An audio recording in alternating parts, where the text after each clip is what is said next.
We want to move on to give the epidemiologists their fair shake. And so if we can get Barry Santos up here. And Barry works for the Department of Energy, and he goes back and forth to Russia on a regular, frequent event, and he just got back. So if he goes to sleep in the middle of his talk, you'll know why. So I'm an epidemiologist by training. For the last 16 and a half years, it's been my privilege and honor to serve as the manager of Department of Energy's Russian Health Studies program.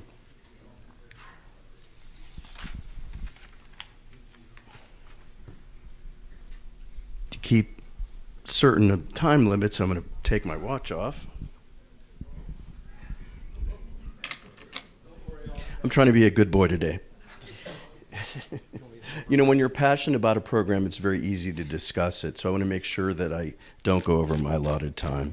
So after I give an overview and discuss some key findings from this exciting radiation health effects research program, you're going to hear from several of my colleagues, Bruce Napier, who's going to discuss the two dosimetry projects, Dan Stram, who will discuss the two epidemiology projects, and Dale Preston, who will perform a comparative analysis between the lifespan study, the Tatcha River study, and the Mayak worker studies.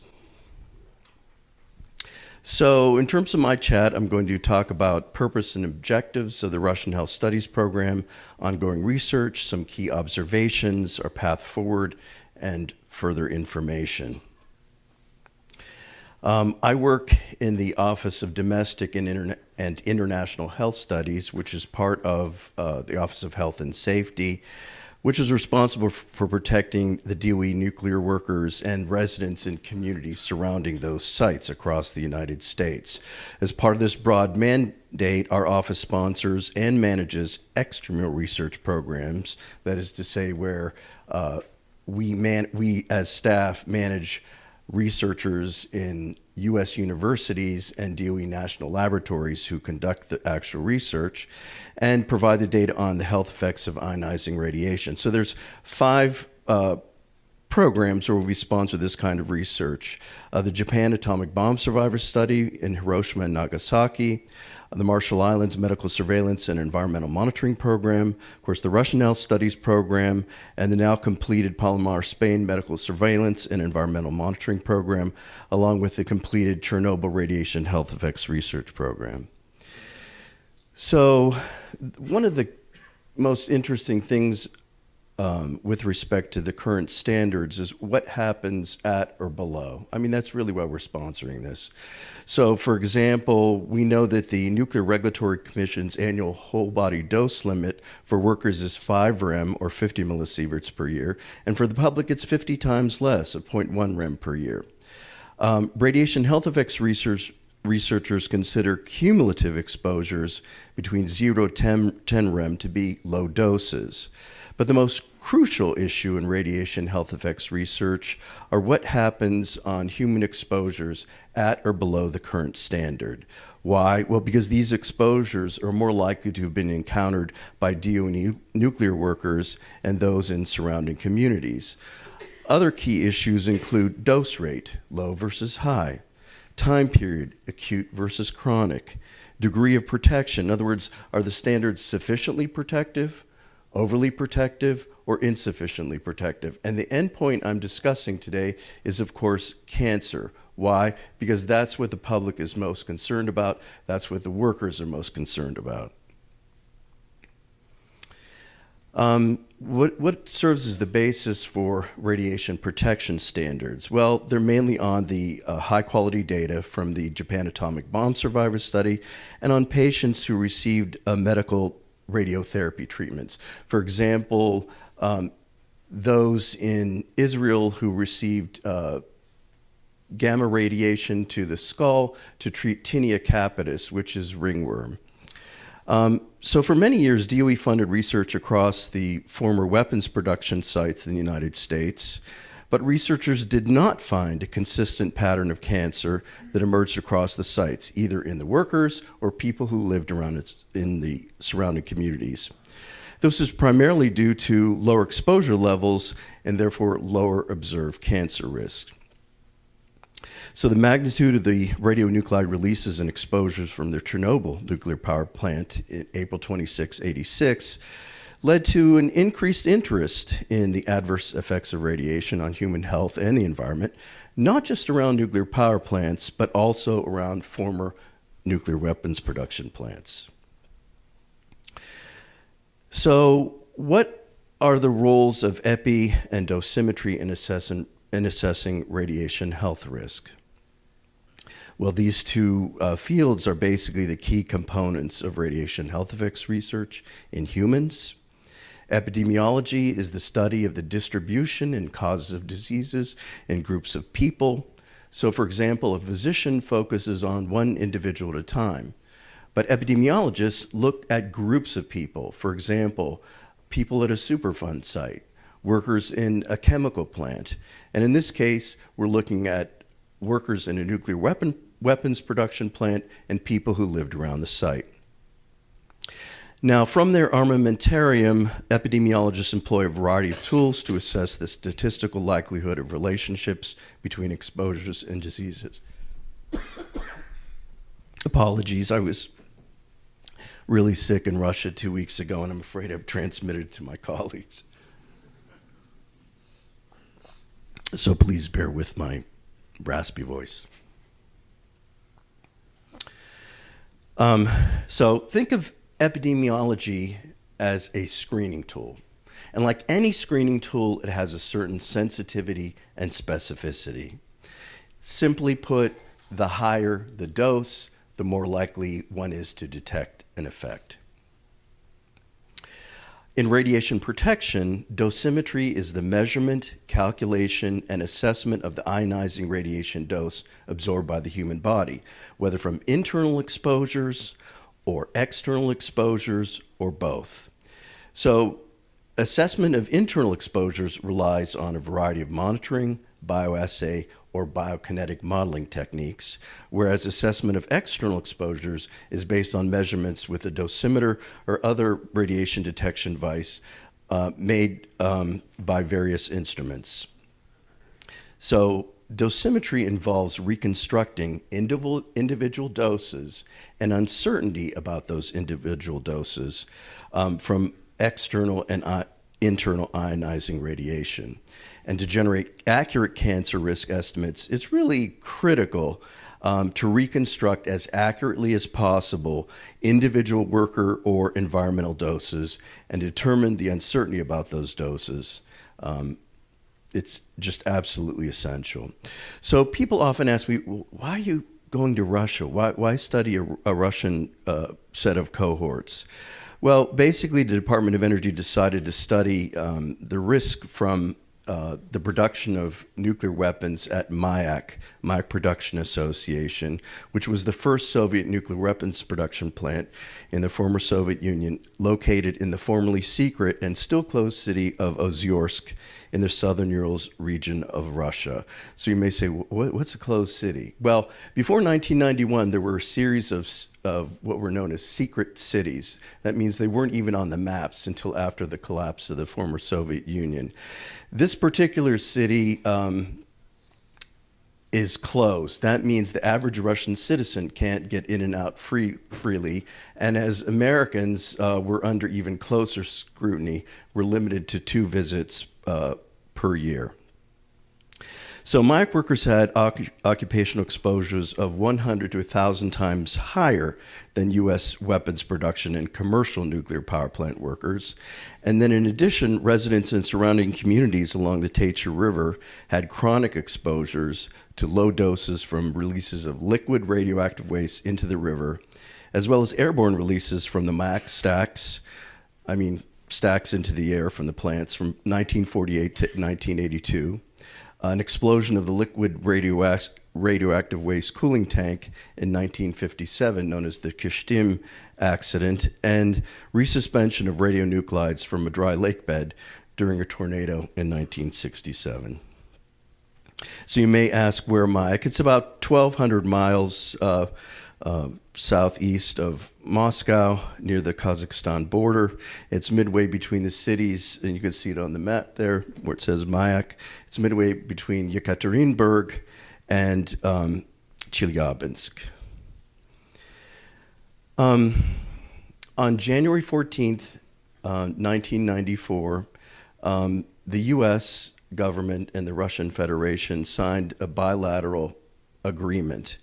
And basically, it established the Joint Coordinating Committee for Radiation Effects Research, or JCCRER. So the State Department sets up these JCCRERs for various issues. For example, JCC PUNT, Peaceful Uses of Nuclear Technology, et cetera, et cetera. So the major role of this particular JCCRER is to coordinate the scientific research on the health effects of exposure during the production of nuclear weapons. The subset of JCCRER projects funded by the Department of Energy, we call the Russian Health Studies Program. Why is this? Well, because when we funded the Chernobyl program, people used to get confused. Well, JCCC NRS, what's that? Which one? You know, it just was too confusing. So for simplicity, we call it the Russian Health Studies Program. The program's purpose is to assess both worker and public health risk from radiation exposure from the former production of nuclear weapons in the Soviet Union. There are three goals. The first goal is to better understand the relationship between health effects and chronic low to moderate dose rate radiation exposures. The second goal is to estimate cancer risks from exposure to gamma, neutron, and alpha radiation. And you can't blame me on that coughing. I don't know who that is. I did not transmit that, speaking of epidemiology. And the third goal is to provide information to the national and international organizations that determine radiation protection standards and practices.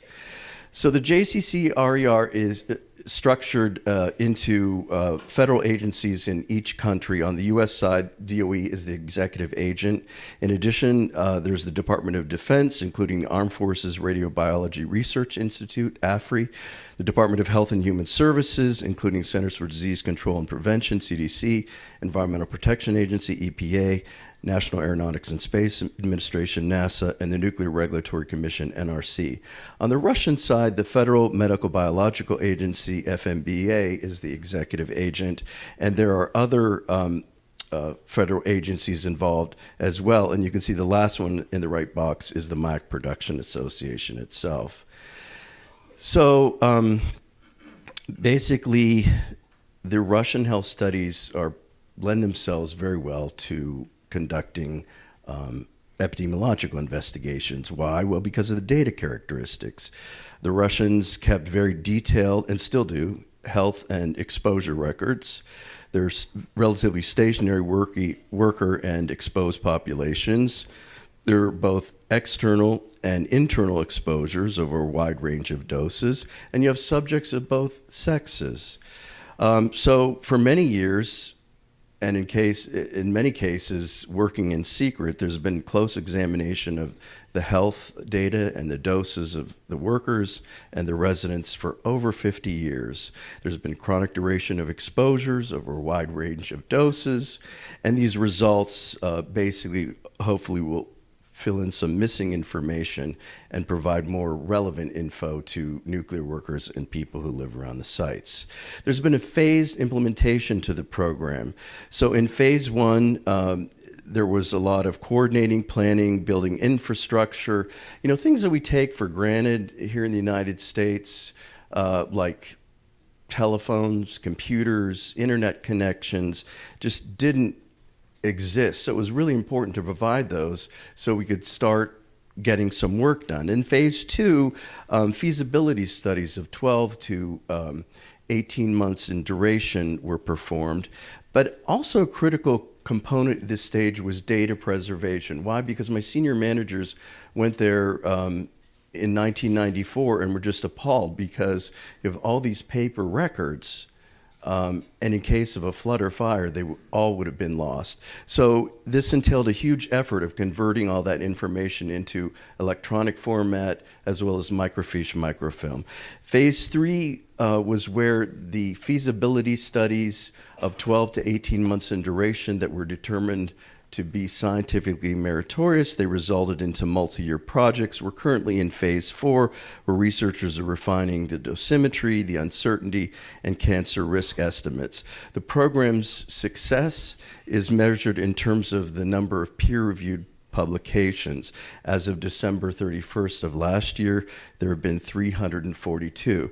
DOE has made a significant investment in this program, basically spending almost $67 million in 25 years.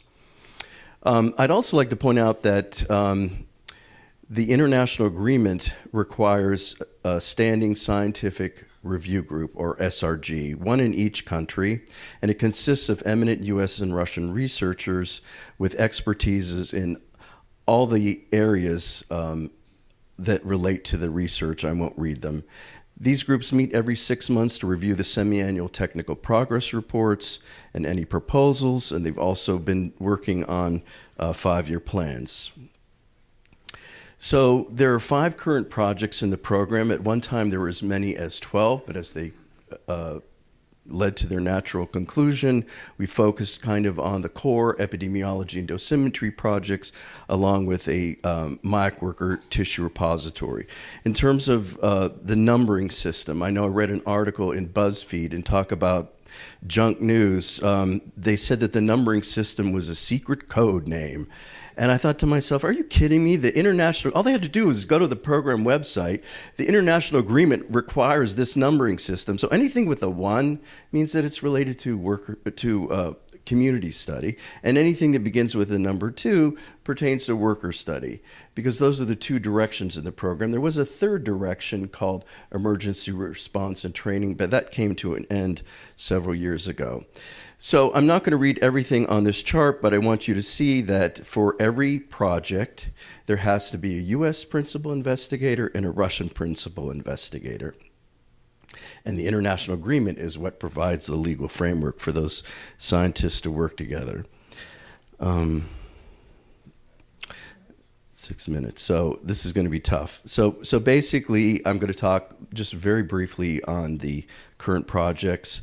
Bruce will address the dosimetry soon. Just to show you that the dosimetrists are trying to get more accurate information. Rather than use village average information, they're trying to get specific measurements from people in a house, and where they don't have measurements on the others, they're extrapolating to other members in the household. And over time, we'll have that percentage of 25% get higher. So Project 1.1, Tatcha River Population Dosimetry, provides the data for the Tatcha River Population Cancer Morbidity and Mortality Study. And basically, there are 4 cohorts, as you can see, that have been under examination. I don't want to spend a whole lot of time reading about this. You'll have my slides, of course, and you'll be able to refer to them later. There's been great follow-up and vital status ascertainment, but in terms of results, there have been statistically significant dose responses for solid cancer mortality of 0.061 per 100 milligray. For solid cancer incidence adjusted for smoking of 0.10 per 100 milligray. For non-chronic lymphocytic leukemia incidence of 0.22 per 100 milligray. There's no evidence of radiation effect for chronic lymphocytic leukemia, and no statistically significant differences between solid cancer and leukemia excess relative risk estimates in the Tatcha River cohort compared with those in the ABMOM survivors. Okay, the MIAC worker cancer mortality study is also very important. The cohort consists of almost 26,000 workers hired between 1948 and 1982, 25% of whom are women. They had both internal and external exposure. There's projected low dose rate exposure similar to that of interest for radiation protection. And I want to point out this is the highest plutonium exposed cohort in the world. I'll say it one more time for emphasis. The highest plutonium exposed worker cohort. The study provides confirmatory evidence. Years ago in beagle dogs, they did inhalation toxicology studies and found statistically significant increases in bone, lung, and liver cancer. And this study confirms that. It's had very good follow-up and cause of death ascertainment. This slide is rather busy. In the interest of time, I'll skip to the summary of the slide. The following protracted exposure to plutonium, researchers observed very large excess risk from cancer of the lung, liver, and bone. These confirm the results in beagle dogs. Larger excess from cancer of the lung, liver, and bone in women than men. And following protracted exposure to gamma rays, researchers observed excess risk from other solid tumors and very significant excess risk from leukemia. Project 2.4 provides the dosimetry system. These are updated over time. I'll direct your attention to Radiation Protection Dosimetry, Volume 176 in October 2017. It's got 22 articles that describe the most recently published dosimetry system. The last project basically is the tissue repository. It's the first and only kind of facility like it in Russia. It has a huge number of registrants in storage, including both MIAC workers and non-occupationally exposed residents. Here you can see the components. I won't read all the descriptions of that. Some key observations is the Department of Energy is the leading sponsor of radiation health effects research in Russia. JCCRER studies of the both MIAC workers and Taitra River populations are valuable because both cancer and non-cancer effects have been observed. The MIAC worker cohort provides confirmatory evidence of bone, lung, and liver cancer in humans. The radiation effects following exposure to plutonium appear to be linear. You'll hear more about that from Dan. And radiation effects are commensurate with those from the lifespan study. You'll hear more about that from Dale. So contrary to expectations, doses delivered at low dose rates appear to be equally as effective in producing cancer as doses delivered at high dose rates. This is something that wasn't widely anticipated. Program fills the gaps in data in radiation health effects research. The worker cohort is unique for estimating the risk of cancer from both internal and external exposure, and the Taitra River cohort is a unique resource for evaluating long-term environmental exposures, such as those around DOE sites. Data from both cohorts are useful for evaluating whether doses delivered at low dose rates appear to be equally as effective in producing cancer at high dose rates. So we're going to continue to study the cohorts and do the dosimetry and continue maintaining the tissue repository. For further information, you can visit the program's website. You can obtain the list of peer-reviewed publications, and you can visit the MIAC worker tissue repository. Is there time for one question? No, sorry. Okay, so next, I'd like to briefly introduce Bruce Napier. Bruce has been involved in environmental health physics at PNNL for the past 41 years. He's the principal investigator for the 2 dosimetry projects. He's a council member, scientific VP, and past board of directors member of the National Council for Radiation Protection and Measurements. He's been a member of the U.S. delegation to UNSCEAR for the past 5 years. He also works on issues of local concern, including the cleanup of the Hanford plutonium finishing plant. He's authored over 90 peer-reviewed publications. Bruce?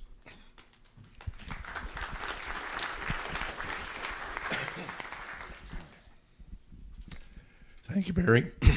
As Barry noted, half a dozen of us in the room got back from Russia yesterday.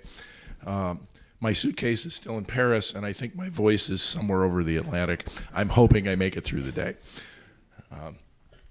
Give a quick background on the MIAC site and the dosimetry. I'm the dose reconstruction guy in conjunction with a number of my colleagues in Russia. And then I'll hand it off to Dan, who will talk about what these things really mean. But basically, the MIAC Production Association is the Russian equivalent of Hanford.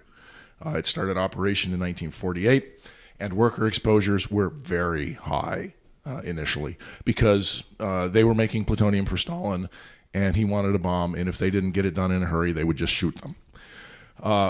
We're being polite when we say that waste storage failures resulted in releases of fission products into the environment.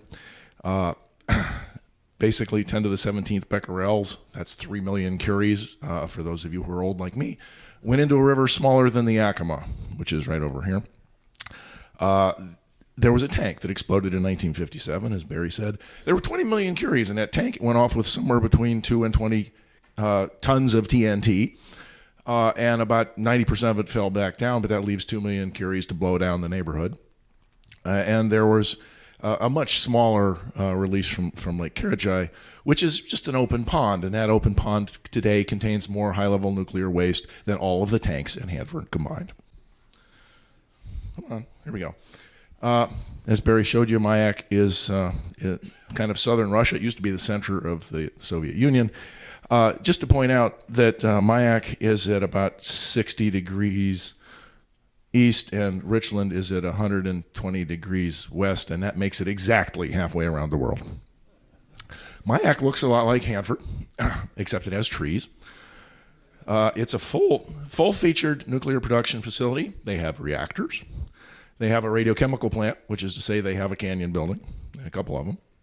They have a plutonium plant, much like Z plant here at Hanford. And for doing dosimetry to the workers, I'll split it up, external and internal. For external dosimetry, most of those workers had badges, like 85% of them. There is some coworker badge doses that we had to do. We've developed exposure scenarios. We know where those people were working. We know how long they were there. In the early days, they would change out the badges every shift because they would blacken completely in one day. And we've done the transport calculations for different exposure geometries. And what you find is that in the early days, the average dose to a worker was approximately 1 gray per year. So these people in the initial period got really, really toasted, okay? They fell below international standards in the mid-70s. For internal dosimetry, which is something we're spending a lot of time on right now, we have 8,000 workers monitored via urinalysis. We have another 1,200 autopsy cases. 500 of those actually had an earlier urinalysis, so we can do some cross-correlations. We have used the data to develop rate constants to fit into the ICRP and similar models for lungs and system biokinetics.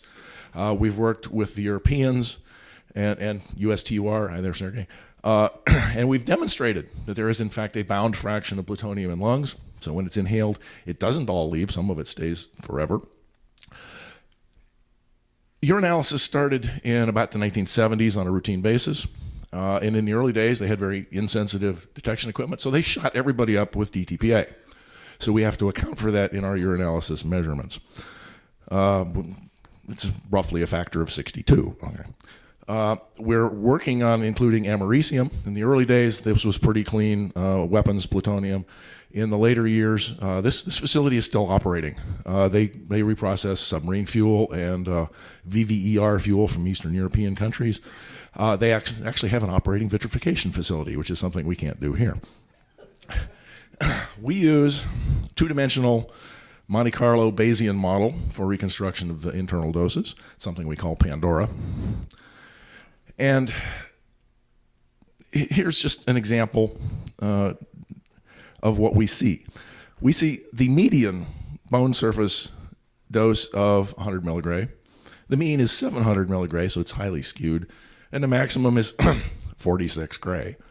Liver is similar at 27 as a median, 177 is the mean, and 11 gray as the maximum. And for the lung, it's similar to liver. It's 30 for the median, 185 for the mean, and almost 9 gray for the maximum. We are in the process of working together and putting together a job exposure matrix. We have 26,000 people in the 5 cohorts that we were actively following. And you notice I only had 8,000 urinalysis measurements. That means only a third of our people have actively been measured. And so everything that Dan and Dale have done up to this point has been with those first 8,000 people. We're trying to expand using the intakes that we calculate for all of these people in all of the workplaces, in all of the facilities, to come up with a job exposure matrix so that we can add more workers and more person years to the epidemiology analysis. I learned last week that we now have that for both the plutonium production facility and the radiochemical plant.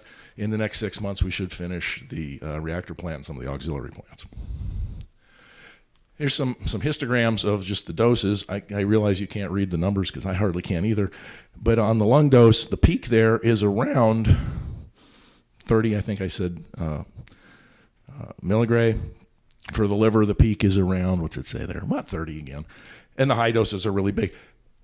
So the medians of these groups are 30 milligray over tens of years. This is a very low dose rate group.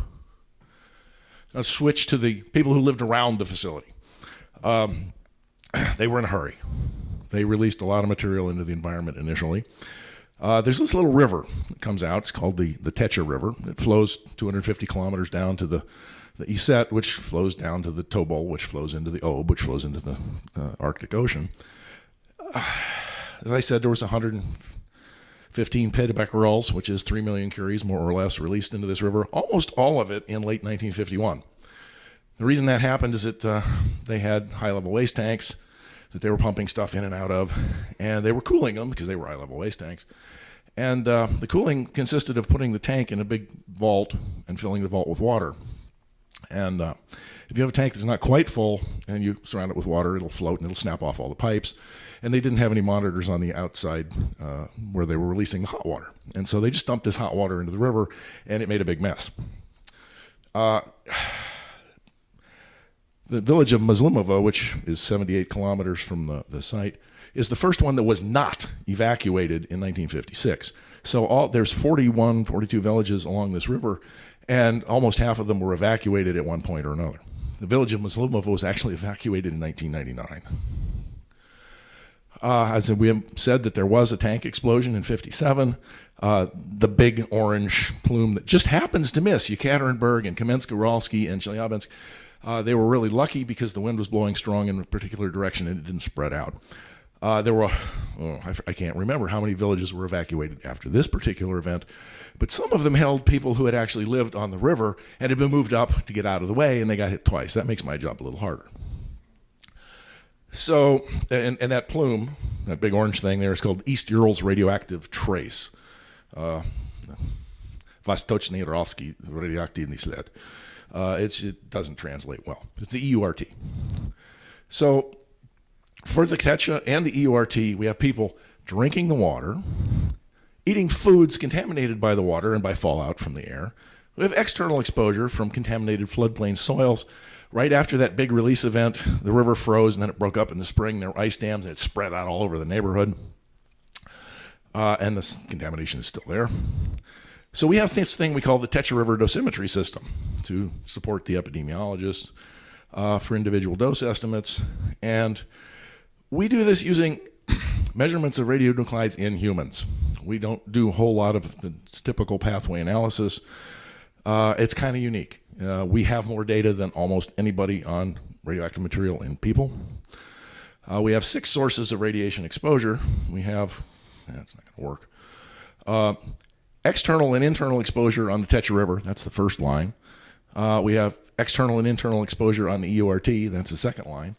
We have medical exposures. All these people, because they were kind of an interesting group, they set up a special dispensary. And they said, okay, you're going to get all your medical attention from this people down here in Chelyabinsk. So they'd bring them in for their annual physicals and whatever, and they gave them x-rays. And just like at Hanford, they released radioiodine into the atmosphere in the early years. Hanford was about 750,000 curies. Mayak was about 1 million curies. We have measurements. We have a whole body counter. We have teeth beta counters. We have autopsies. We have about 240 autopsy measurements. We have about 11,000 measurements, in vivo measurements of beta activity in teeth. They actually developed a beta dosimetry you bite down on, and it would tell you what was in the teeth. So, assuming it's strontium, you can get a good estimate of how much they took in.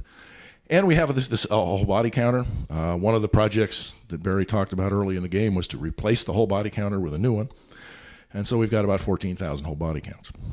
This is in a total cohort of about 30,000 people. Developed using the tooth beta counter an intake function, depending on when you were born. As your teeth are developing is when you take the strontium up. And so we can see that people in 1951 who were born in 1951 took up more strontium in their teeth than anybody else. So this gives us a good clue as to when the releases actually occurred. For external dose, we have measurements. We have measurements in every village, and we have calculations. We have estimated what we think the dose rate ought to be, because sometimes those measurements, they were taken once a year. They weren't particularly accurate. The guy would just drive into the village, stick the meter out the window, and write it down and drive on to the next village. So we managed to harmonize those things. We know we have residence histories for all of these people. We know where they lived. We know what house they lived in many cases, and when they moved. And that's because the Soviets are, again, incredibly paranoid record keepers. So we have a really good idea of where they were. We have observational data. We don't really have it for any one person, but we have lifestyles for different age groups. We know when people, about how often kids would get out and play in the river, how often you'd go and water your cow, and all that kind of things. And we have age-dependent conversion factors. So we estimate external doses. And we thought, well, we need to validate those. So we have done thermoluminescence and optically stimulated luminescence measurements from buildings that were along the river. Metlino, the mill and the church. Metlino was the closest village to the site. It was 6 kilometers downstream. It had a mill pond. So everything went through and it sat on that mill pond, and we have measurements that say it was 5 hours an hour on the shore of the lake. The Muslimova mill is right there next to the river. You can actually see the river. That's as big as the river gets. And some of our friends have gone and knocked the quartz crystals out of those buildings, and then we've done TL analysis on those. Hello.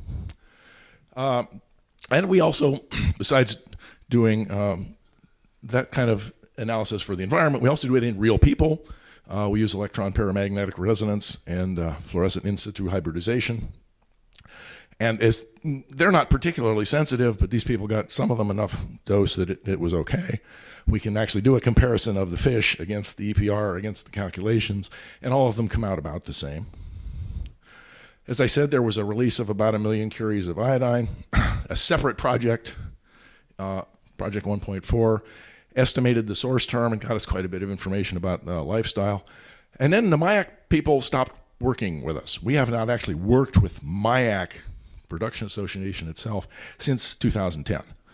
So I took that information and the Hanford environmental dose reconstruction models, which I was the chief scientist for back here in the 90s, and we estimated the iodine 131 dose for the people living on that giant grid there that extends from Yekaterinburg to Chelyabinsk and follows the river. And what we found is that thyroid dose is really big, especially in the early years. The bottom left picture there is the light gray is the iodine dose to the thyroid, and the dark gray is the all other radionuclides dose to the thyroid. And you can see that the iodine doses in the early years, kind of on an average, were very high. They were the mean cumulative dose is almost 200 milligray to thyroid. For people living in the town of Ozyorsk or near the town of Ozyorsk, they easily got 1 gray or more to the thyroid. As I said, one of the things we do is medical exposures. We were concerned because these same people who came down to this same clinic for all of their exams and got their x-rays there, we were afraid that this might be a confounder. This is a major source of external exposure. The little example there on the right is one person. This one woman got 500 milligray over 40 years from medical exams. She's not typical. They weren't all this big, but some of them were. What we found on the medical exposures, and I'll let Dale talk about it more, is that this turned out actually not to be a confounder. So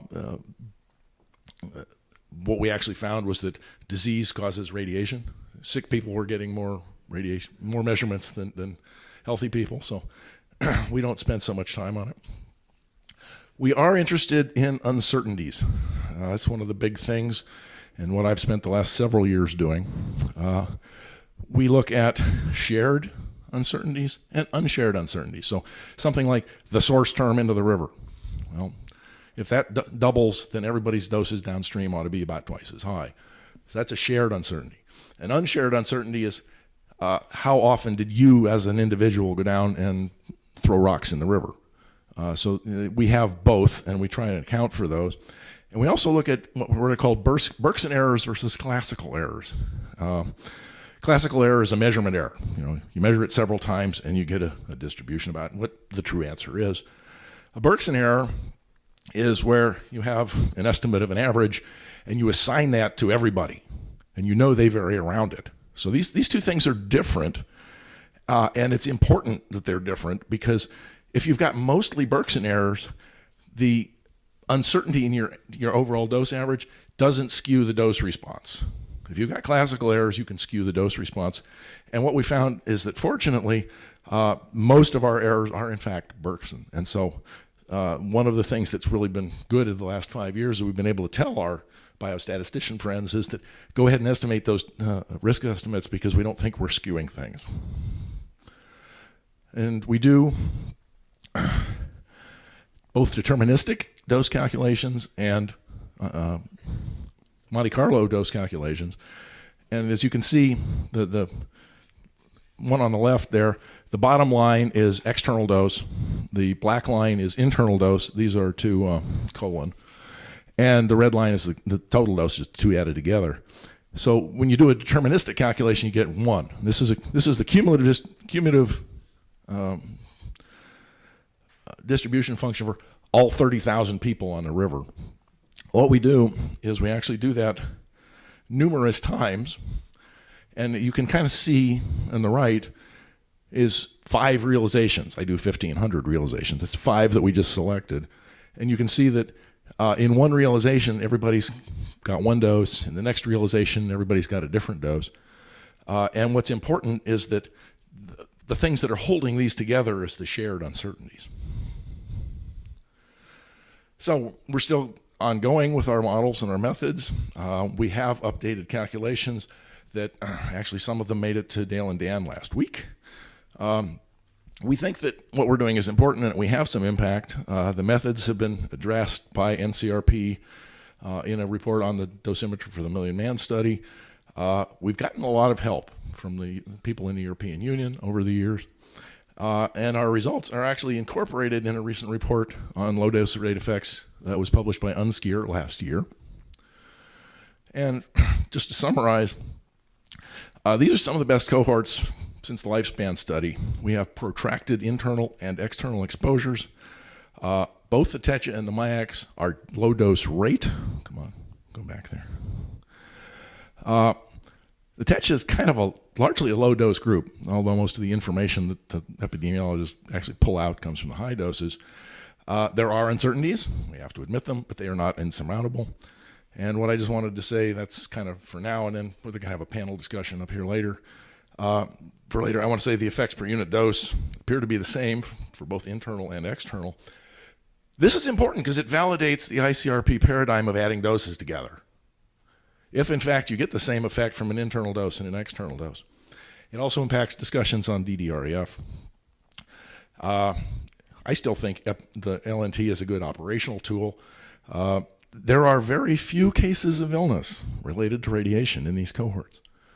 Radiation is a lousy inducer of cancer. And it's one of the things we need to tell people. I have 60,000 people exposed to the highest doses of anywhere in the world, and most of them didn't die of radiation poisoning. So I'm done.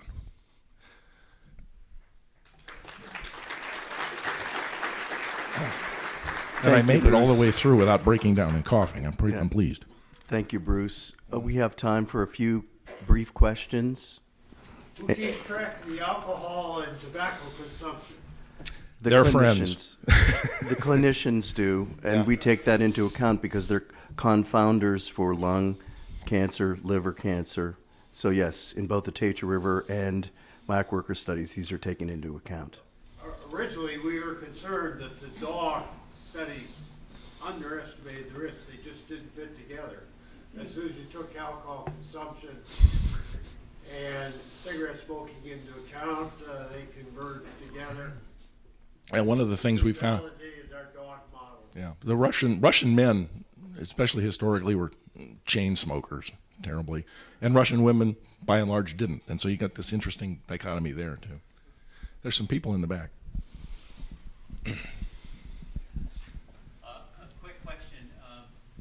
Do you have bone marrow doses in the leukemics? Yes. And how does that compare to non-leukemics, the marrow doses? I'll let, I will simply say yes, we have them, and I'll let Dan talk about the differences between them.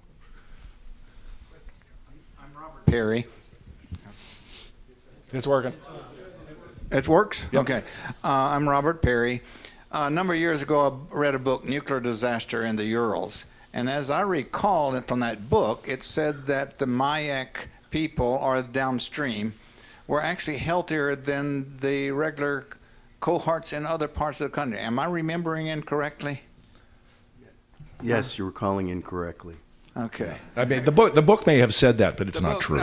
The book said that. Yeah, we use, there are a number of very small rivers in this region draining out of the Urals, and we use the people nearby as kind of a control.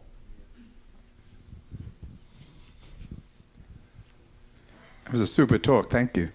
I was wondering, and you've gone to enormous efforts with the dosimetry, and how good do you think you have to be to match the epidemiology? Because if you had super duper dosimetry and the epidemiology was less good, then you're possibly wasting your time, and vice versa.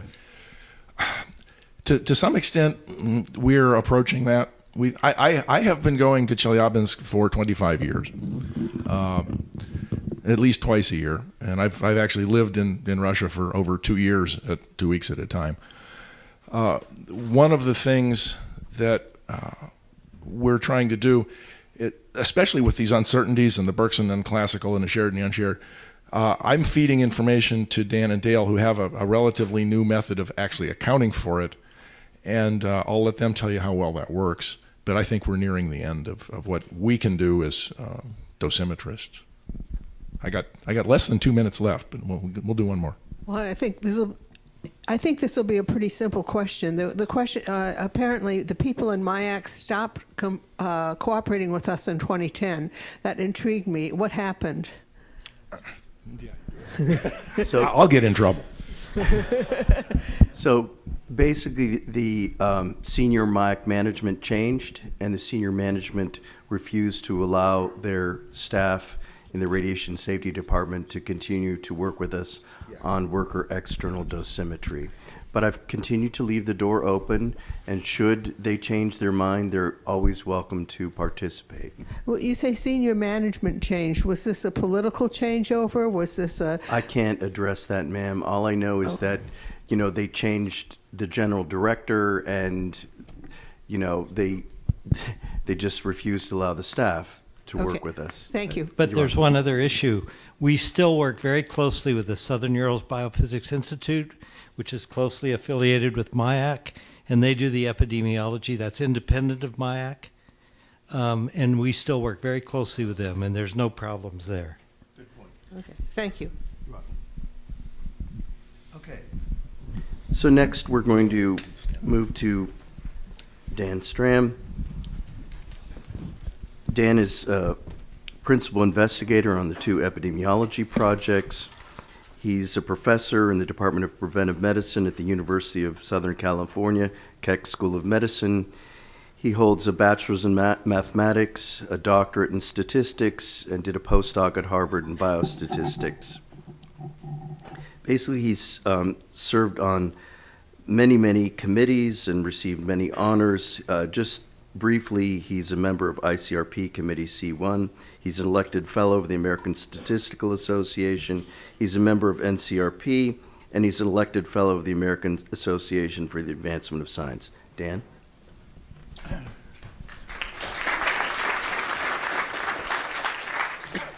Thanks, Barry. I'm going to talk about cancer risk due to radiation exposure in the Southern Urals. And, oops, how do I do this? Okay. And there's 3 epidemiology. Well, I'm going to talk about the 3 epidemiology studies. I'm going to give a little bit of statistics related to the shared uncertainty that's been referred to by Bruce, and then talk about risk results from these cohorts. I don't want to go over this because it's already been covered by Bruce. The source of the radioactivity, of course, is from MIAC. There were occupational and as well as environmental exposures. The occupational exposures included internal, mostly plutonium, and external gamma radiation. There were the cumulative exposure were high. I'm sorry, I'm trying to use this like a laser pointer. That's silly. Oh, it does. Oh, okay. Yeah. All right. And then, so they were high, but they were protracted and often over many years, especially for the internal exposure. The source of the environmental exposures, as Bruce said, were releases directly into the Techa River, about 10 to the 17th becquerel of radioactivity. And then there was this explosion of a thermal explosion of a storage tank, and that released a large amount of radioactivity. Much of it didn't go very far, but some of it did. And here's a map. Doesn't really show you where you are in Russia, but except you're about 1,000 miles east of Moscow. And down in the corner here is where the MIAC facility is. This is the Techa River flowing off to the northeast, and then this is where the tank exploded and giving rise to the radioactive trace, the EURT. The three studies here of interest, I'm going to give just a few more details. There's about 26,000 members of the MWC, the MIAC workers cohort. The dosimetry is based on film badges from early on, with the plutonium monitoring beginning in the 1970s. In Techa River, there's also about 30,000 people, and they were living in one of about 41 Techa Riverside villages. The TRDS dosimetry, as Bruce indicated, involves a lot of the internal dose estimates are based on many types of individual measurements, and the external dose estimates are based on measured and calculated dose rate in air. Follow-up for all of these cohorts begins very early and continues to today. The EURTC is the third cohort. That also has has 22,000 people, and they were living in one of about 33 EURT villages. There's overlap between the EURT cohort and the Techa River cohort. Some people are members of both. Selected publications. These are publications that are, that you can get now. So we've looked at mortality from lung, liver, and bone. This was a fairly early paper, and an update about lung cancer was published more recently, and mortality from solid cancers other than lung, liver, and bone was recently published, and then we're working right now in a paper that's now in review. So I'm listing it here. It's not quite a publication yet, I suppose, but it's leukemia in the MWC. And there was earlier work on leukemia, but it's very early, and it's without benefit of a modern dosimetry type system. And then within the TRC, those are all from the MWC. At TRC, we have publications on the solid cancer mortality, solid cancer incidence, and leukemia incidence. And the dosimetry systems for all but the first one of these studies used MWDS 2008. That's not a Monte Carlo-based system. And then these studies, the published ones to date, used TRDS 2009, which is also not a Monte Carlo system. So the recent progress for this Tetra River cohort, I'll go first, is the Tetra River has been expanded to include the EURTC and risk analyses, with follow-up for both of the combined cohort, basically through 2016 now. There's been an updated dosimetry system, TRDS 2016. This includes estimation of doses for the ERT, from the ERT exposures. It utilizes an updated source term, updated river transport model, and increased individualization of doses, and represents dosimetric uncertainty using Monte Carlo realizations of possible annual dose. And now, so more recent, and then switching back to the MWC, recent progress has included an updated follow-up through 2015, improved dose estimates in MWDS 2016, and these incorporated some changes in biological chemical parameters, leads to generally higher plutonium doses. This is a Monte Carlo system.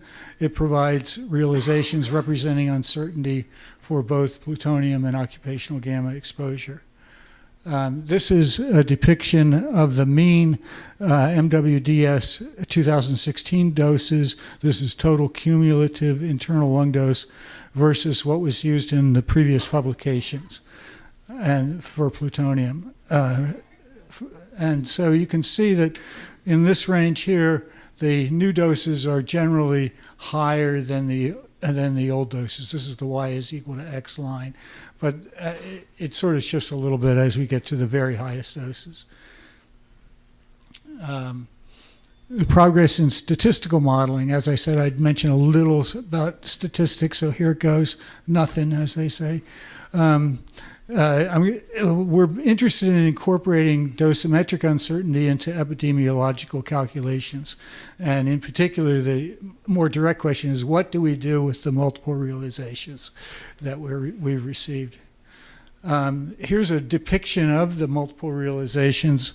And what it shows is that shared uncertainty, this is for plutonium, and it's cumulative dose, but these are annual doses. Okay, so each person here is contributing often quite a few. Like this is probably one person over many years. You see that line there. So this is and what we can see is that for realization 1, which is I picked at random, it was the first one, so I grabbed it quickly. You can see that almost all of the doses are higher than the mean of these doses. You see, the mean is in this dotted red line. I hope it's visible, but you can see that almost all the doses are greater than the mean. And then there's of course, since it's the mean, there has to be some that are less. And here's number 333 has most of the doses below the mean, and then et cetera for the other two depictions. So we've got this shared uncertainty, and one of the questions is, how do we deal with that in our risk analysis? The way we do deal with it is to not have it change the risk estimate per se, the point estimate of risk, but have it increase the confidence interval around the risk estimates. And this is based on some work that we have published with a publication in 2015, and then my graduate student really did a bang-up job at doing a simulation experiment to show the statistical properties of this widening of the confidence intervals. Now, here is the 95% confidence interval. Between the pink and orange lines here, these are just two unadjusted for uncertainty confidence intervals, okay? So you can see that the adjusted confidence intervals is this green envelope here. that's, and you can see that the upper bound tends to get increased more than the lower bound gets decreased. And that's actually a property that's well understood, and you can the reason for that is described in the paper, in these two papers, and in fact, when you get to zero, some of these will on the lower bound they'll be quite close to each other, but on the upper bound they can diverge very largely. This is lung dose. Yeah, plutonium. So let's look at the risk for lung cancer in the MWC associated with plutonium. This is the published paper, and Gilbert in 2013, using the MWDS 2008, found an excess relative risk of about 7.4 for males and an kind of an astonishing 24 for females.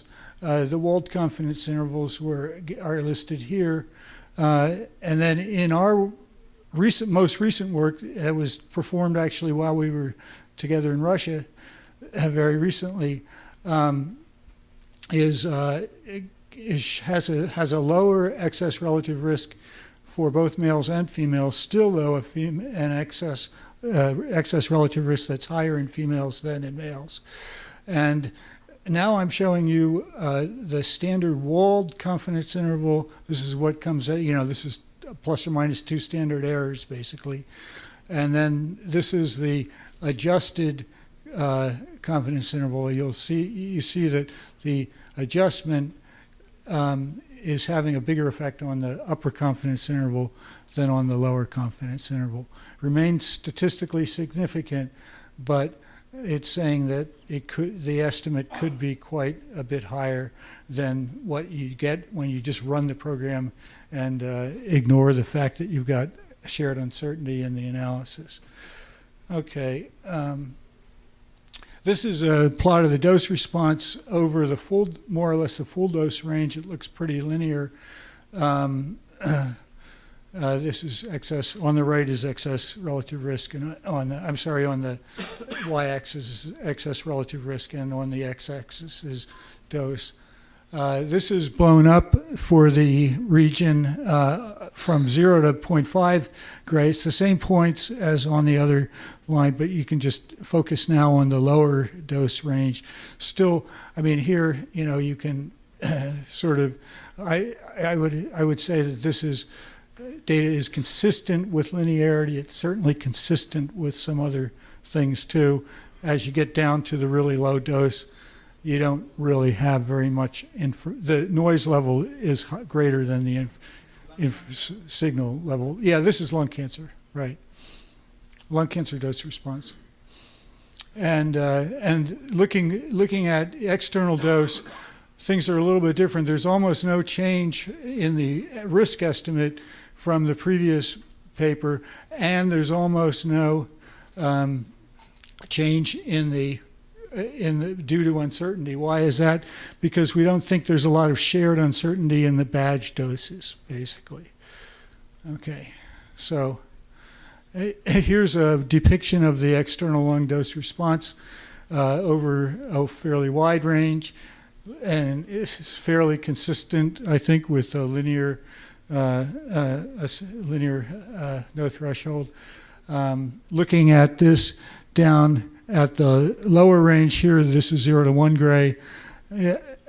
It's got some funny jumps around 0. It jumps up and then it jumps back down again, then it creeps up again. I think this is more or less a Rorschach test for everybody. And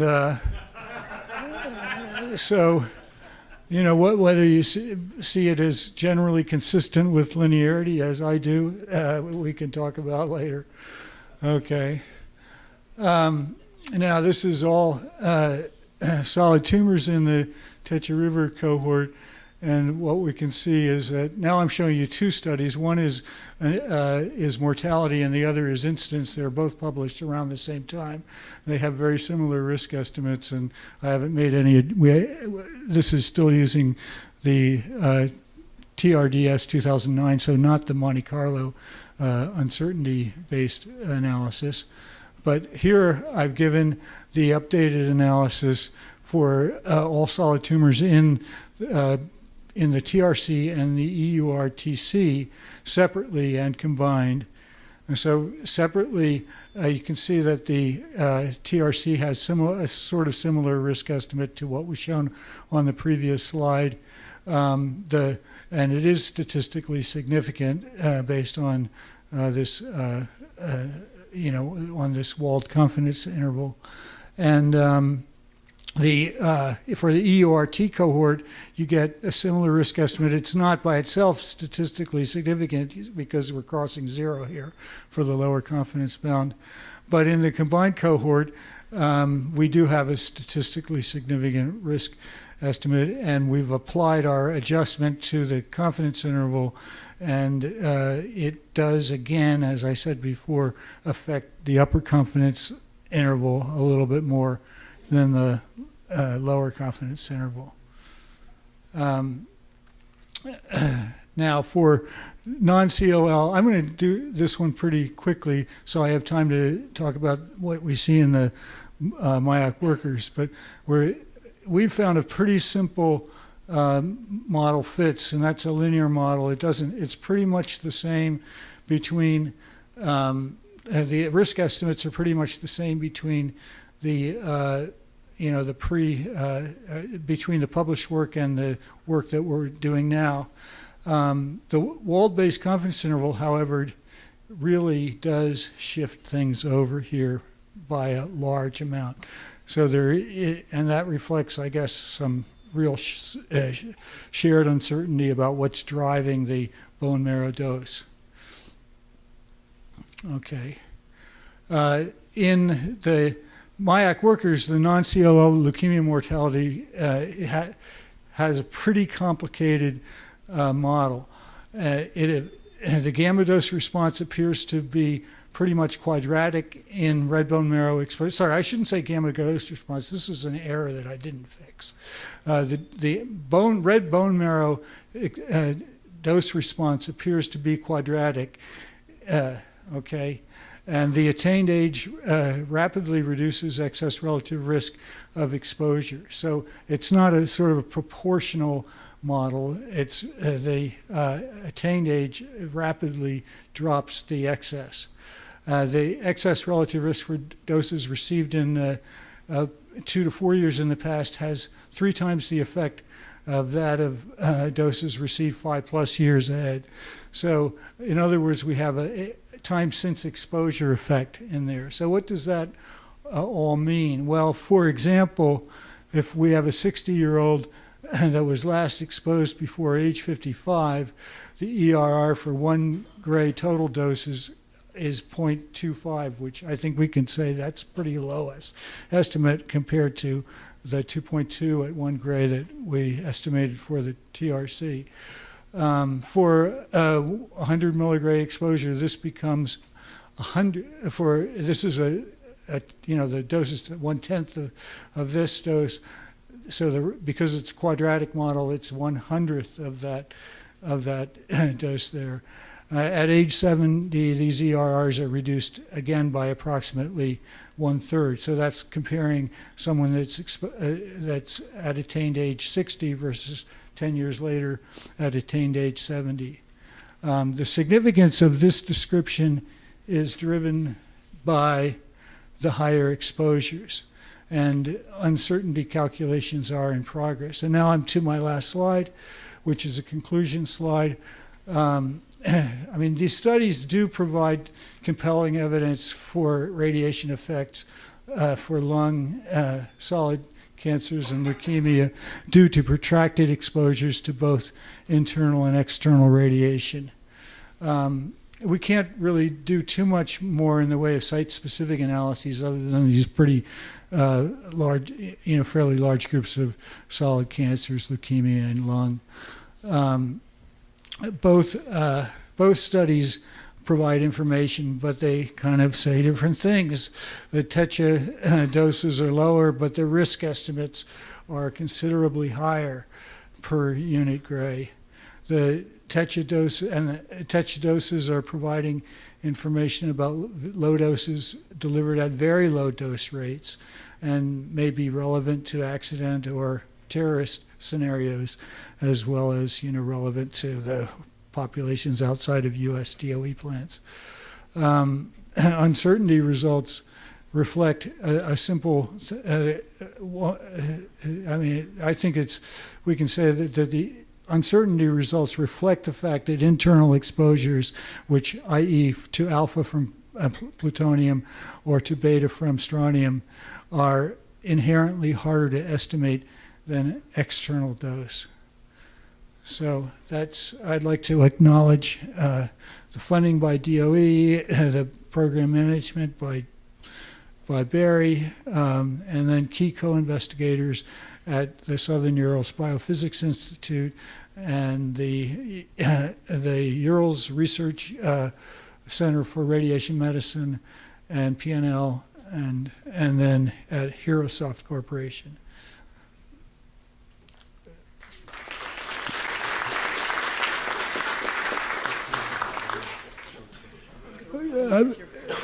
Okay. Hey, Okay, Dan, questions? Gail Wallachek. I just have a quick question. I Sure. guess this is on. Hi, Gail. I always ask this question for the people that work with plutonium, and I've never gotten a satisfying answer. So, plutonium is a heavy metal, and it works synergistically with radiation, and it has a lot of effects all on its own. So and you can't actually get non-radioactive plutonium. So how do you distinguish what you're looking at with plutonium from the heavy metal effect versus the radiation effect? That's a question for Bruce, I think. Okay. Yeah. I mean, I'd be happy for I don't anybody think you to answer can. Maybe you can't. I mean, for a statistician that just treats everything as a black box, push the button and you get the dose, which is, the approach that we're taking here, we can't answer that question. Well, I just think it's something you need to think about, because honestly, a lot of the effects you're seeing may really be heavy metal effects, or heavy metals working synergistically with radiation, which they do. Okay, thank you for that comment. Glenn Rees. I was intrigued by the fact that the ERR per gray was much higher for females than males for in lung cancer from plutonium. But that this difference, did it not show up for external gamma exposure? Yeah, that's one of the puzzles. It doesn't show up for external. We see only very weak evidence for a sex effect using external. Would the difference in smoking habits have anything to do with that? It's smoking adjusted, so we do have fairly good smoking data. Thank you. Apologies, that's all the time we have left. So we will be available during the break to respond to any questions, and of course this evening. So, and there's a panel discussion with this group of people right after the break. Okay, next I'd like to introduce Dale Preston. He's a biostatistician with almost 40 years of experience in analyzing radiation health effects research data. He has a PhD in biostatistics from UCLA. He worked at RERF in Japan for 23 years. He served as the chief of biostatistics there for 15 years.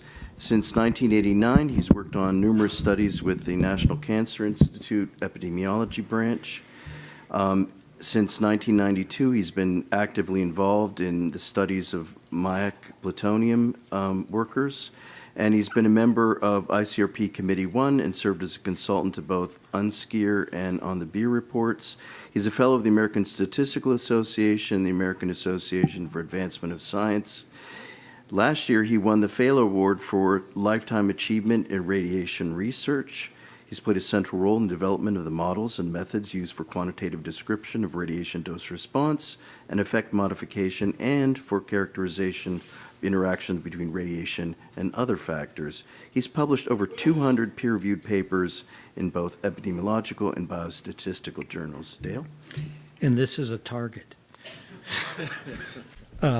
Anyway, I'm going to talk about comparing radiation cancer risks in Tetra River, Mayak worker, and atomic bomb survivor cohorts. And I'm going to begin with some background, sort of review a little bit of what we heard in the other talks, with some things that are a little bit different. In particular, I'll make some comments about dose rates. I'll compare the various cohorts, and then I'll make some risk estimate comparisons with the LSS and come to some conclusions or non-conclusions, as the case may be. As we heard, operations of Mayak Production Association began in 1948. There are several facilities. The primary ones are a reactor complex, radiochemical plant, and a plutonium production facility. And then there are a number of auxiliary departments, two of which are included in the cohort study: a mechanical repair plant facility and a water treatment facility. The occupational exposures consist of external gamma rays. There are film badge measurements for workers in most years, and for most workers, I should say. Annual doses were extremely high in the first decade and declined over time. And internal exposure to plutonium aerosols were highest in the first decades. And urinalysis and autopsy measurements are available for about 40% of the radiochemical and plutonium plant workers, but these measurements were not undertaken systematically until the 1970s. In addition, the Mayak operations were responsible for a number of environmental releases. As we've heard, 115 petabecquerel were released between 1950 and 1956. About 95% in the first couple of years, and this consisted largely of cesium-137, strontium-89, and strontium-90, and a number of other isotopes in much smaller quantities. There were 41 affected villages. 21 of the 24 villages within 140 kilometers of the source were evacuated by the late 1950s. In 1957, there was an accident, a storage tank explosion on September 29th. It released 80 petabecquerel, 90% contaminated areas near the release, but 8 petabecquerel contaminated about 400 square kilometers. And there were 82 villages, 22 of which were evacuated. The population we study involves almost 26,000 workers. I know you've heard this before. There will be a quiz at the end, so you can see if you can remember these numbers. Employed between 1948 and 1952 in these four, what we'll call plants. The highest annual doses were in the first decade, with a rapid decline over time, and the lifetime cumulative doses were extremely high, actually, for early workers, with considerable variability between plants. The orange lines here are the external doses, and the blue lines are internal doses, which in the radiochemical and plutonium production plant. If we look at the Mayak worker cohort with current vital status through the end of 2015, about 70% of the cohort who are still being followed, who did not move away, are dead. There's been about 3,000 solid cancers and about 90 leukemias. About 22% of the cohort has lost to follow-up. Originally, actually, the follow-up was great, even for migrants, up until about 2004, and then laws changed and it became much harder to trace people. So all migrants, from anybody who was a migrant and not known to be alive in 2004 was censored at that time, and anybody who's migrated since then, their follow-up ends at the time of migration. In contrast to other occupational cohorts in other countries, about 25% of the workers are women, and the women received some of the women received extremely high doses. The mean doses in the early years, women actually have higher doses than the men. The mean age at initial exposure was about 25. About 20% of the cohort members have migrated, and as you can see, 73% of the men and 70% of the women have died. If we look at doses, if we look at lung doses from external sources, that's about 400 milligray average dose to the lung, and from plutonium about a little less than 200 milligray. If we look at dose rates, doses have declined, occupational exposures have declined, plutonium aerosol concentrations have declined. So the dose way I calculated here was calculated the time it took to accumulate half their current total dose, and looked at then the dose rate over the first half of that accumulation and the second half. So we can see that, let's see, where's the pointer on this thing? Is that here? Yeah. So we can see that in the, for gamma dose or external dose, during the first half of the exposure, this is about 49 microgray per hour. And in the second half, about 24, both of which are considerably higher than natural background, but they're definitely low dose rates by any standard that UNSCI or ICRP would have. Plutonium, the dose rates during the first half of the exposure are about 1.6 microgray per hour, and they're about a quarter of that in later periods of time. And the marrow doses are roughly comparable to the lung gamma dose, and the contribution of plutonium to marrow doses seems to be very small. If we look at the Tetra River cohort, there's about 29,000 people currently in the cohort being followed. These people were born before 1950 and were resident in a Tetra Riverside village at some point between January 1st, 1950 and the end of 1960. About 24,000 of these people lived there during the periods of highest exposure between 1950 and 1952, and about 5,000 were late entrants who first lived on the cohort after 1952. There's also a number of children, they're not included in the cohort, but were born later. Many of them were exposed in utero, and actually we will probably be expanding the cohort to include those people eventually. About 60% of the cohort are women, and the women are older than men due to the impact of the war and greater male mortality. The mean age at exposure for men was 25 and women 31. And about 40% of the cohort members were exposed as children. The EURT, the East Urals Radioactive Trace Cohort, it's the URCRM staff have been collecting information on this in parallel with the Tetra River cohort for many, many years. And recently, after several years of consideration and looking at the data, we decided to expand the population to include the EURT. There's about 20,000 people. These were all born before the accident. At the present time, we exclude people who had in utero exposures on the Tetra River. So, but that's a relatively small number. The cohort members are resident in one of 33 villages in Chelyabinsk Oblast between the time of the accident in 1957 and the end of 1959. And about 1,600 people are also members of the Tetra River cohort. They tended to be people who lived in Metlino, that was the village that had the highest doses from the Tetra River. And in those cases, the Tetra River dose usually dominates, far larger contribution to the total dose than EURT. About almost 60% of the cohort are women, and the age at the time of the accident is roughly similar, actually, to what we saw in the Tetra River cohort, although it's 7 years later. If we look at the combined cohort, there's about almost 48,000 people in the combined cohort.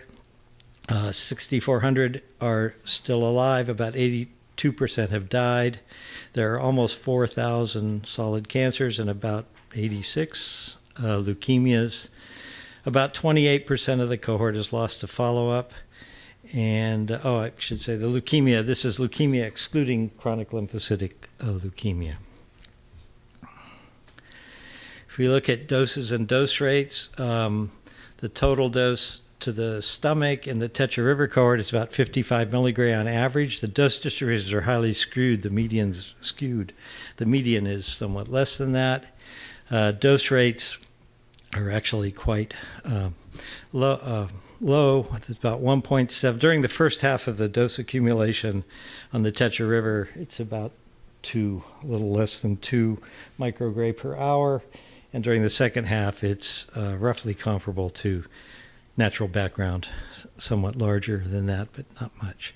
And then the EURT doses are somewhat smaller, an average of to the stomach of about 30 milligray, and dose rates are somewhat less also. If we look at marrow dose on the Tetra, let's go back. On the Tetra, the marrow doses are considerably higher than the say, stomach doses or the typical soft tissue dose. I can't do this. So about 300 milligray. This is due to the contribution of strontium. Dose rates are somewhat high, quite high, or not high, they're very low, but higher than for soft tissue doses. And if we look at the EURT, there's not as much strontium involved. The doses are somewhat higher than marrow doses are somewhat higher than stomach doses, but they're not. They're not. The difference is not as marked as it is in the Tetra River cohort. So I'm going to compare these to the atomic bomb survivor study. People probably know quite a bit about this since it's the basis of most radiation protection standards to date. The cohort consists of 120,000 residents of Hiroshima and Nagasaki. About almost 94,000 of these people were in the city at the time of the bombs. About 86,700 have known dose. And so the cohort includes about almost 27,000 people who were Hiroshima and Nagasaki residents, but who were not in the cities at the time of the bombs. And the results I'll present are not. Those people are not included, although they're included in most recent LSS analyses. But I'm using the publicly available mortality data, which did not include those.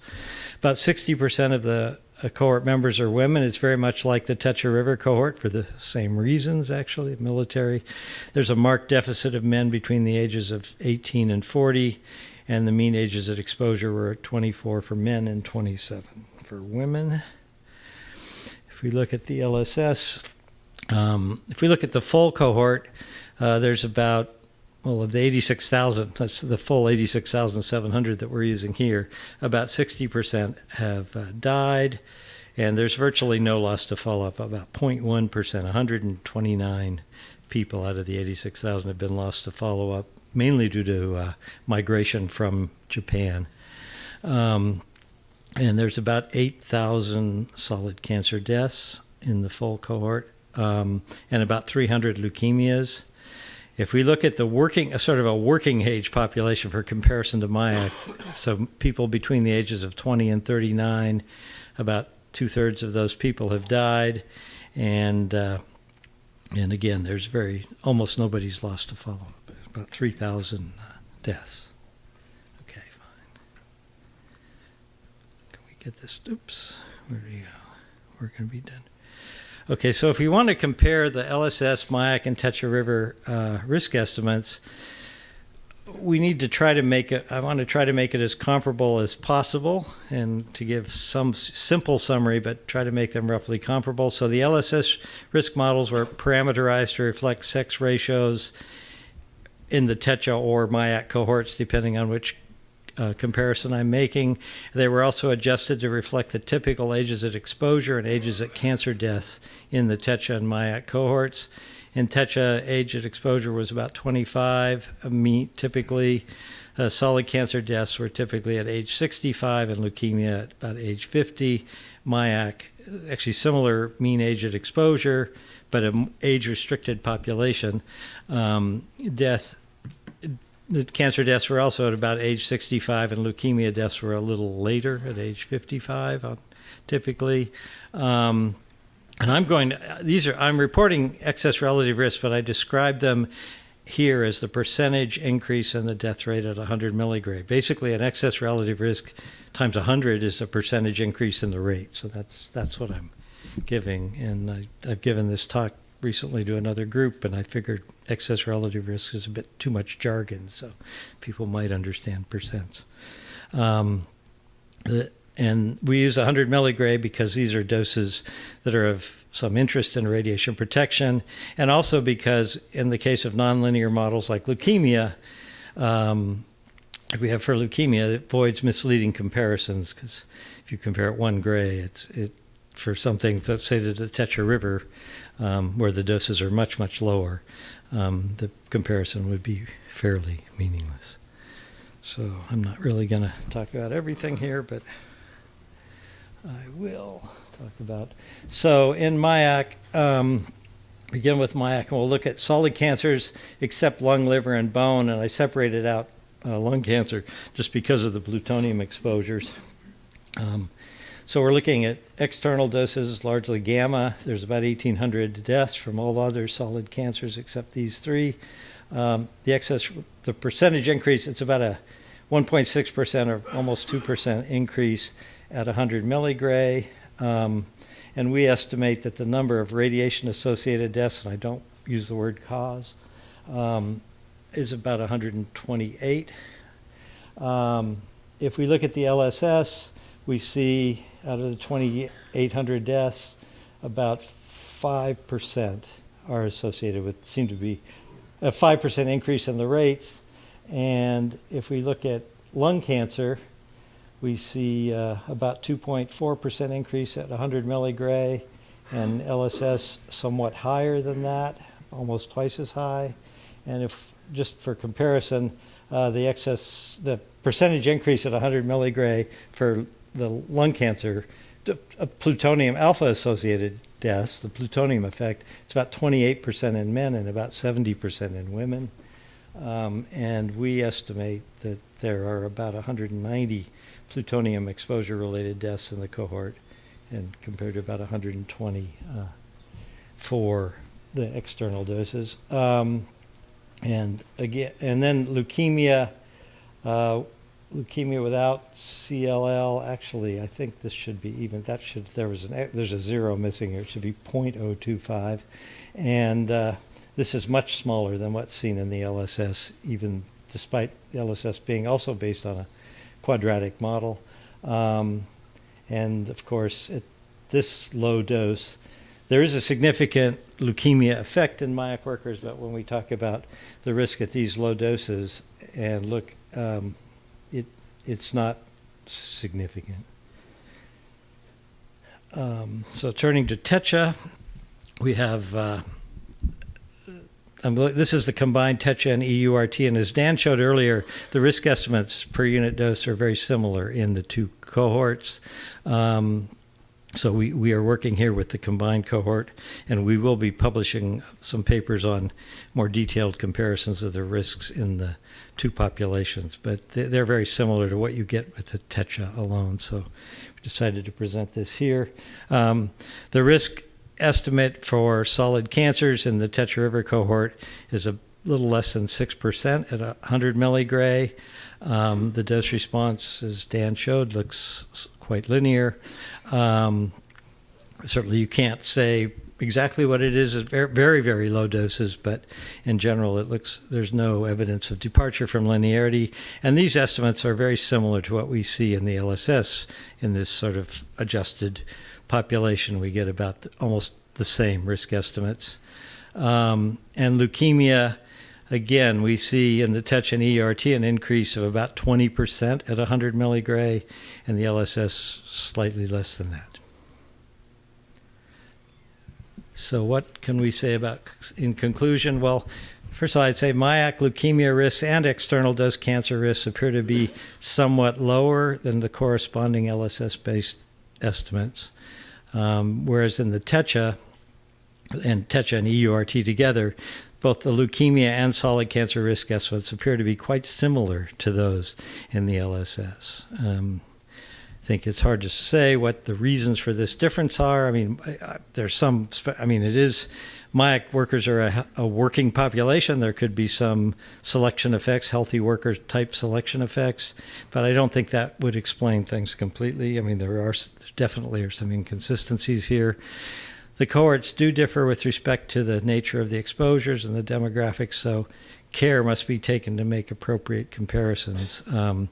And the comparisons I made here do not directly address effect modification. I mean, LSS risk estimates did include effect modifiers, and there's some effect modification in estimates for the MIAC worker and TETRA cohorts, but the power to detect these kind of effect modification is quite low in the Russian studies.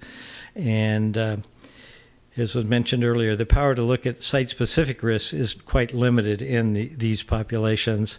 If you go back to, I mean, we're talking about, if you look at like the number of estimated number of radiation-associated deaths in the TETRA plus EURT, it's about 90 compared to about 550 in the LSS. So there's much more power in the LSS, but still I think the comparisons are useful. And that's sort of wrap up. There's many people, of course, contribute to these studies, and I'm very grateful to the cooperation that we've had over many decades with our Russian colleagues. And then, as you can see, Dan and Bruce and Barry Fountos and many others have helped facilitate this. So with that, I'll stop and take some questions.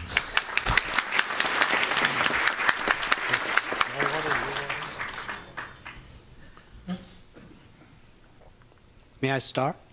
Okay.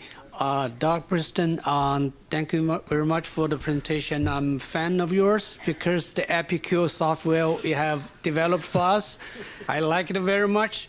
Thank you. I have a question about the controlling of age. We have age in years, age in categorical classes, and also you have a reversed age, and also in dense presentation, it's reversed and squared. So what is your strategy or your advice for us to choose what format we should use, or solely depending on the events or the goodness of fading of the model, or do you have another kind of experience can share with us? Because I'm in the analysis of a large, like 500,000 shipyard workers, including 1/3 of radiation workers, followed for 54 years. I'm struggling with this model. Okay, I'm happy to talk to you about that. I think it's probably not the best time to do it, so we could do it at the break or tomorrow. Nick Priest. Is there any chance you think that the difference is because you've underestimated the dose in the MIAC workers? And I say this from my experience at Semipalatinsk working there, seeing the other end. And I'm quite aware that some of the weapons were uranium-235 weapons, and I just wondered whether or not there was a possibility of that. I'm also aware that there's an awful lot of americium around. And then finally, from my experience both at Chalk River and at Sellafield, then there's a significant neutron dose associated with the fabrication of plutonium and plutonium. And I just wondered whether or not you take into account the neutron dose as well. Bruce can answer about neutron doses per se. We haven't taken into account in these risk analysis, I'll say. Yeah, the doses do include a component of neutron exposure, and it depends on where the people were working. It's higher in the reactor plant and in the plutonium fab plant. We're in the process of adding americium to model. Right now, we kind of assume that it behaves a lot like plutonium and just call it total alpha. But we hope to get that broken out. Okay, there's one final thing, is the behavior of plutonium when it's bound to tributyl phosphate behaves quite differently in the body to when plutonium comes in as an oxide or anything. So I just wonder how you dealt with that when you were doing the biokinetic modeling. We know that some locations were oxides, we know that some locations were nitrates, and we know that some were mixed. We have a problem with the nitrates because if you just do a Bayesian analysis with the nitrates, you get different rate parameters than you get from places like Sellafield and some of the other experiments. Right now, we're assuming that there is, based on some working backwards and going, how the hell would this come out? we're assuming there's about between 10 and 15% oxides in what we are calling nitrates at the moment. We're scheduled now to take a break, but I'll leave it up to you if you want to take further questions. Go ahead. Go ahead. No, go ahead and ask your question. Okay. Yeah. So naive question. What is it? What do you think is the reason for the difference of leukemia between MAIAC and Techa? Well, actually, or solid cancers for that matter. They're very different in both cases, and I don't have a good answer for that. I mean, it's surprising to me. I think it is true that MAIAC looks to be considerably less risk per unit dose. The dose estimates are the best we have at the moment. That doesn't mean something might not be figured out, but I don't think any of that would explain away the dose response, and they're both significant. So we encourage you to ask questions during the next panel discussion or during the break or later this evening. Thank you all for your attention.